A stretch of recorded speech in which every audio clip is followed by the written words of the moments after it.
How do you get close to a building? How do you get under the skin of a building?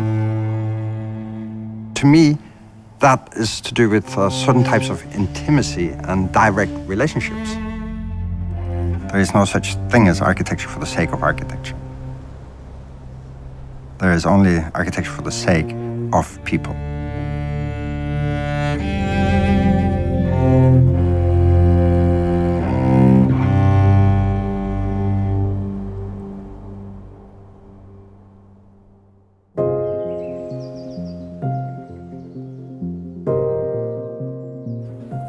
When I got this job and I came here, I realized I wanted the nature into the play.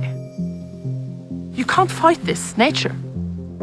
So I just wanted to be a friend with the surroundings. And then we understood, let's call Snøhetta. And I was just like, the water is too far away from the audience. Should we just move the audience towards the water? And then they said, we'll solve it. And then they brought the water to the audience instead.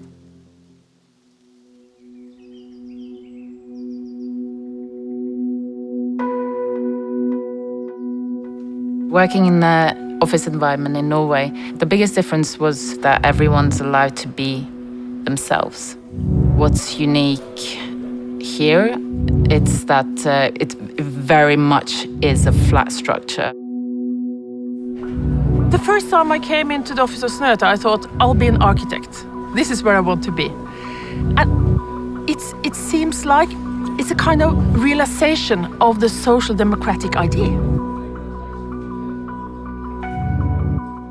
Initially, in the mind of Norwegians, Snøhetta is a mountain. It's really not a design and architectural practice. And this mountain is a sort of a gravity point of Norway. So if you put your finger up at where the mountain Snøhetta is located, the whole of Norway would balance in weight. I don't even know, like this is like a story that I've been told. And then I've kind of like made it my own, but that's allowed in Snøhetta, so it's okay. The whole reason for why we're called Snøhetta is this philosophy of that everyone can go to Snøhetta, but no one can take Snøhetta with them. So it's kind of like this same philosophy about like nature of Norway, where it's for everyone. It's not something that we own. There's someone owning this lake and also these surroundings. They're an owner, private owner, but everybody can walk in these forests. By keeping the nature publicly accessible, you also say that you can own the ground, but it doesn't really only belong to you. And that is beautiful because that's how one should look at Earth and the Earth per se. This same philosophy is also applied to the way we approach our projects. Like the Opera House, the architecture allows everyone to use it. You can sit, lay down, have your food. You can even, people skate on it. You can walk on it, although it doesn't belong to you legally.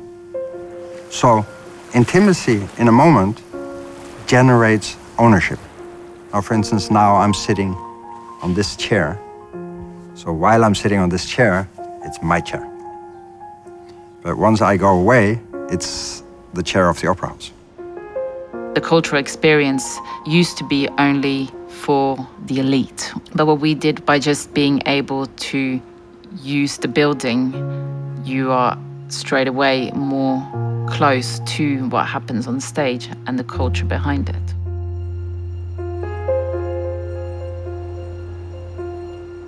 You become part of the Opera House even though you don't necessarily have visited any performances.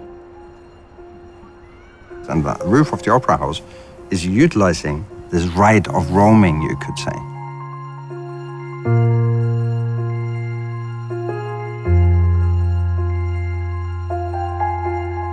If you want to connect to something, you also have to be able to use it.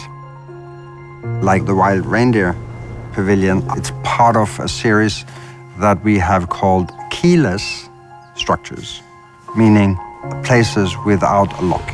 You can walk in and out, it's open. You don't have to ask anyone, you just go. And that in itself is a virtue of openness and inclusiveness. That's when things are starting to get equal. And the funny thing is, we wanted maybe people to take out their knives and engrave certain messages in the wood, but they don't. So the larger public feel that they should be taking care of it. Now, part of the discussions we were having with Opera House on the whiteness of the opera is that it will be sprayed down by graffiti artists. Nothing. Not one piece. You protect it because it's also partially yours. The Norwegian nature is owned by everyone. Once we come into nature, we get kind of stripped from everything that we are. We become equals. We're not defined by our job, our positions, our cars, or our house. We are just humans.